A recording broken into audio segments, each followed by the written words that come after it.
மார்க்கெட்ல இப்ப ரீசெண்டா ஓபன் ஆயிருக்கிற லீலா ஹோட்டலோட பேரண்ட் கம்பெனியான ஸ்கிளாஸ் பெங்களூர் கம்பெனியோட ஐபிஓ பத்தி தான் இன்னைக்கு வீடியோ டீடைல்டா பார்க்க போறோம். வீடியோ ஸ்கிப் பண்ணாம ஃபுல்லா பார்க்க ட்ரை பண்ணுங்க. வாங்க வீடியோக்குள்ள போலாம். Hey guys, welcome to Tamil market admin. இந்த கம்பெனியோட இஷ்யூ சைஸ்ன்னு பார்த்தோன்னா 3500 crore both fresh issue and offer for sale வழியா ஃபண்டை ரைஸ் பண்றாங்க. அதாவது இந்த 3500 கோடியில 2500 கோடி கம்பெனியோட டெவலப்மெண்ட் ஆக்டிவிட்டீஸ்க்குன்னு போகும். அண்ட் மிச்சம் 1000 கோடி எந்த ஷேரோட அவங்க ஸ்டேக்கை செல் பண்றாங்களோ அவங்களோட பாக்கெட்டுக்கு டைரக்டா போகும். அண்ட் இஷ்யூக்கு அப்புறமா மார்க்கெட் கேப் அப்படின்னு பார்த்தோம்னா 14,527 கோடியில இருப்பாங்க. அதாவது மார்க்கெட் லிஸ்ட் ஆகும் போதே மிட் கேப் கம்பெனியால லிஸ்ட் ஆவாங்க. ஓகே, இவங்க ஆக்சுவலா என்ன பிசினஸ் பண்றாங்கன்னா லக்ஸரி ஹோட்டல்ஸ் அண்ட் ரெசார்ட்ஸை ஓன் பண்றாங்க, ஆப்ரேட் பண்றாங்க, மேனேஜ் பண்றாங்க அண்ட் டெவலப்பும் பண்றாங்க. And 2020 and 2021 world's best hospitality பிராண்ட்ல நம்பர் 1ஆவும் அண்ட் 2023-2024 டாப் 3 பிராண்ட்ல ஒரு பிராண்டாவும் இருந்திருக்காங்க. அண்ட் இவங்க 13 ஹோட்டல்ஸ், 67 ரெஸ்டாரண்ட், 13 ஸ்பானு, ஒரு லக்ஸரி ஈகோசிஸ்டமே கிரியேட் பண்ணி வச்சிருக்காங்கன்னே சொல்லலாம். அண்ட் இந்த கம்பெனியோட ஹிஸ்ட்ரி பற்றி பார்த்தோம் அப்படின்னா 90s டைமில் இந்தியன் ஆர்மியில் ஒர்க் பண்ணி 2010 நம்ம கவர்மெண்ட் ஆஃப் இந்தியா கிட்ட இருந்து பத்மபூஷன் அவார்டு வாங்கின கேப்டன் கிருஷ்ணன் நாயர் தான் இந்த லீலா ஹோட்டலோட ஃபவுண்டர். இந்த கிருஷ்ணன் நாயர் 1986 டைமில் ஆர்மியிலேருந்து ரிட்டையர் ஆன அப்புறம் சக்ஸஸ்ஃபுல் டெக்ஸ்டைல் எக்ஸ்போர்ட்டராக இருந்தார். அண்ட் 1987 அவரோட ஒய்ஃபோட நேமில் ஹோட்டல் ஒன்று மும்பையில் ஸ்டார்ட் பண்ணுறாரு. அதுதான் first Leela luxury hotel. And கண்டினியூஸாக அடுத்தடுத்த லொக்கேஷனில் இவரோட ஹோட்டலை எக்ஸ்பேண்ட் பண்ணிகிட்டே இருக்காரு. பட் 2014 இவர் இறந்துடுறாரு. இவர் இறந்த அப்புறமா இந்த கம்பெனி ரொம்ப பெரிய ஃபினான்ஷியல் ஸ்ட்ரகிளில் மாட்டிக்கிறாங்க. அண்ட் ஆல்மோஸ்ட் 5000 கோடிக்கு கடன் வாங்கி ரொம்ப பெரிய ஸ்ட்ரகிளில் இருந்தப்போ இவங்களோட கொஞ்சம் அசட்ஸையும் செல் பண்ணுறாங்க. பட் ஸ்டில் இவங்களால மேனேஜ் பண்ண முடியலை.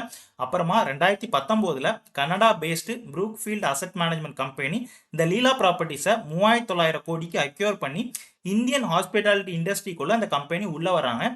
இந்த கம்பெனி தான் இப்போ லீலா ஹோட்டலோட பேரண்ட் கம்பெனியை நம்ம சொல்லலாம்.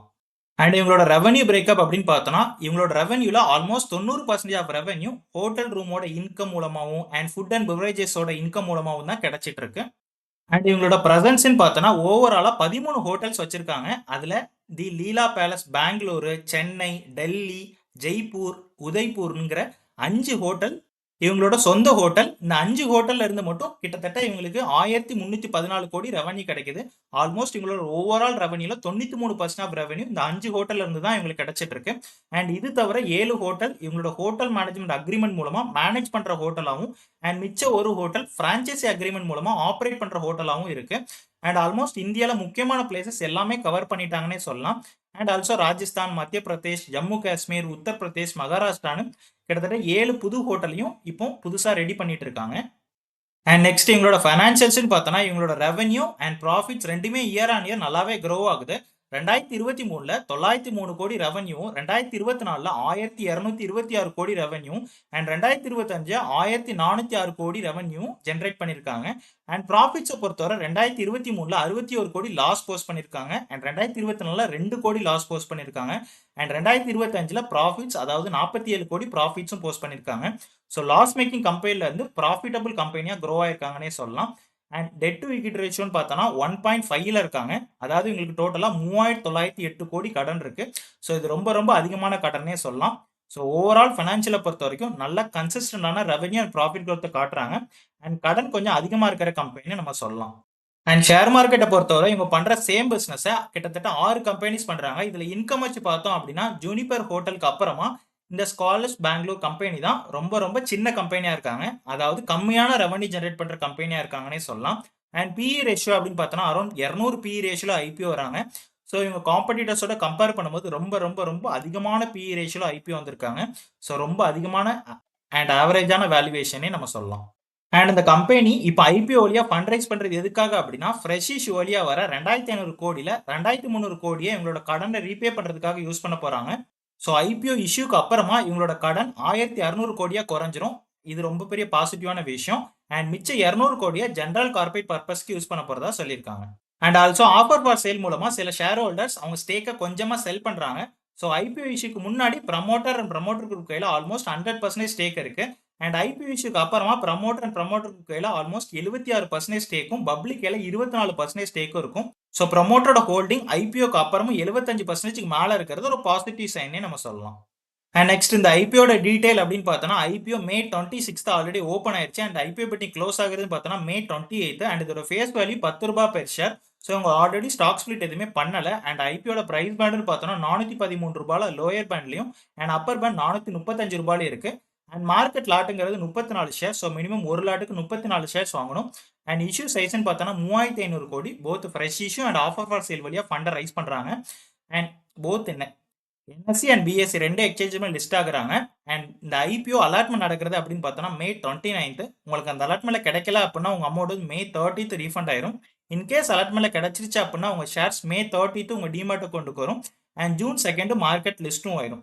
அண்ட் அந்த ஐபிஓல ₹14,790 மினிமம் ஒரு லாட் அப்ளை பண்ணலாம், 34 ஷேர்ஸ். அண்ட் மேக்ஸிமம் ₹1,92,270 13 லாட் வரைக்கும் அப்ளை பண்ணிக்கலாம். அண்ட் அந்த ஐபிஓட ரிசர்வேஷன் பார்த்தோன்னா இவங்க பாஸ் ஹிஸ்ட்ரியில லாஸ் மேக் பண்ணியிருந்ததுனால நம்மள மாதிரியான ரீட்டைல் இன்வெஸ்டருக்கு ஜஸ்ட் 10% அலோகேட் பண்ணியிருக்காங்க. அண்ட் என்ஐபிஸ்க்கு 15%, QABஸ்க்கு 75% ரிசர்வ் பண்ணியிருக்காங்க.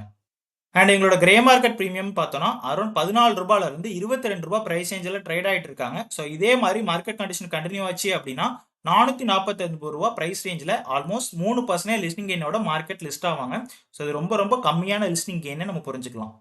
ஓகே, ஃபைனலா என்னோட டிசிஷன் என்ன அப்படின்னா இந்தியாவோட one of the largest luxury hospitality கம்பெனியா இருக்காங்க. 13 ஹோட்டல்ஸ் வச்சிருக்காங்க, 7 புது ஹோட்டலும் ஓப்பன் பண்றாங்க. ஸோ இது மூலமா இவங்க பிசினஸும் இன்னும் எக்ஸ்பேண்ட் ஆகும். அண்ட் இவங்களோட சேர்மனுக்கு பேங்கிங் அண்ட் ஃபைனான்சியல் சர்வீசஸ் இண்டஸ்ட்ரியில ஆல்மோஸ்ட் 46 வருஷம் எக்ஸ்பீரியன்ஸும் அண்ட் அந்த கம்பெனியோட சிஇஓக்கு ஹாஸ்பிட்டாலிட்டி இண்டஸ்ட்ரியில 29 வருஷம் எக்ஸ்பீரியன்ஸ் இருக்கு. ஸோ வெல் எக்ஸ்பீரியன்ஸ்ட் மேனேஜ்மெண்ட் டீமா இருக்காங்க. அண்ட் ஐபிஓல வர பணத்தை வச்சு இவங்களோட கடனை அப்படியே பாதியா குறைச்சிருக்காங்க. ஸோ கடனுமே ஓரளவுக்கு ஓகே தான். அண்ட் பெங்களூரு, சென்னை, டெல்லி, கூர்கான், கேரளா, மும்பை, ஹைதராபாத்னு இந்தியாவோட ஹாட் பிளேசஸ் எல்லாத்தையுமே கவர் பண்ணிட்டாங்க. அண்ட் இது ஹை பேரியர் இருக்கிற பிஸ்னஸ், அதாவது இவங்க பண்றது ஹை பேரியர் இருக்கிற பிஸ்னஸ். நினைச்ச உடனேலாம் இந்த மாதிரியான பிஸ்னஸை யாராலும் உருவாக்கிட முடியாது. அண்ட் நெகட்டிவ்ஸ் அப்படின்னு பார்த்தோம்னா என்னதான் இவங்க ப்ராஃபிட்டபிள் கம்பெனியா மாறிட்டாலும் கூட லாஸ் மேக்கிங் கம்பெனில இருந்து இப்போ ரீசெண்டாக 1 இயரா தான் ரெக்கவர் ஆகிட்டு வராங்க. அண்ட் கன்சிஸ்டண்டா ப்ராஃபிட்ஸ் கொடுப்பாங்களாங்கிறத நம்ம வெயிட் பண்ணி தான் பார்க்கணும். அண்ட் இவங்க பண்றது காம்படிஷன் அதிகமா இருக்கிற இண்டஸ்ட்ரி. ஸோ நிறைய பிராண்டட் பிளேயர்ஸ் அண்ட் அன்பிராண்டட் பிளேயர்ஸ்னு நிறைய பேர் இருக்காங்க இந்த இண்டஸ்ட்ரியில. அண்ட் முக்கியமா ஹை வேல்யூஷன்ல இவங்க ஐபிஓ வந்திருக்காங்க. ஆல்மோஸ்ட் 200 PE ரேஷியோல ஐபிஓ வந்திருக்காங்க. அதாவது நம்ம 200 மடங்கு இவங்களை அதிகமா பணம் கொடுத்து வாங்கணும் அப்படிங்கிற மாதிரியான அர்த்தம். இது ரொம்ப அதிகமான பிரைஸ் அண்ட் சுமாரான கிரே மார்க்கெட் ப்ரீமியம்ல தான் இவங்க இப்போ கரண்டா ட்ரேட் ஆகிட்டு இருக்காங்க. ஆல்மோஸ்ட் 3% தான் ட்ரேட் ஆகிட்டு இருக்காங்க. So short term investor and listing கெயின்காக அப்ளை பண்றவங்க இந்த ஐபிஓ ஸ்கிப் பண்றது ரொம்பவே நல்லது. பெருசா லிஸ்டிங் கெயின்லாம் எதுவுமே வராது. அண்ட் லாங் டேர்ம் இன்வெஸ்டர் பொறுத்த வரைக்கும் ரொம்ப ஸ்ட்ரகிளுக்கு அப்புறமா இப்போ நல்லாவே ஸ்டேபிள் ஆகிட்டு வராங்க. பட் ரொம்ப ரொம்ப ஹை வேல்யூஷன்ல ஐபிஓ வந்திருக்காங்க. ஸோ லாங் டேர்ம் இன்வெஸ்டரும் இந்த ஐபிஓ ஸ்கிப் பண்றது ரொம்பவே நல்லது. பட் ஃபியூச்சர்ல மேபி இதோட ஸ்டாக் பிரைஸ் கம்மியாச்சு அப்படின்னா கண்டிப்பா வாங்கலாம். பட் இப்போ வாங்குறதுங்கிறது சிம்பிளி வேஸ்ட்னே சொல்லலாம். நான் பர்சனலா இந்த ஐபிஓல கண்டிப்பா அப்ளை பண்ணல, ஸ்கிப் தான் பண்ண போறேன். அண்ட் நீங்களும் இந்த ஐபிஓல அப்ளை பண்றீங்களா இல்லை ஸ்கிப் பண்றீங்களா பற்றி கமெண்ட்ல சொல்லுங்க. ஃபைனலி இதான் ஃபர்ஸ்ட் வீடியோ பிடிச்சா சப்ஸ்கிரைப் பண்ணுங்க. மறக்காம கமெண்ட்ல சொல்லுங்க நீங்களும் இந்த ஐபிஓல அப்ளை பண்றீங்களா இல்லை ஸ்கிப் பண்றீங்களாங்கிறத பத்தி. அண்ட் இன்ஸ்டாகிராம் அண்ட் டெலகிராமே ஃபாலோ பண்ணுங்க. Thank you guys and Jai Hind.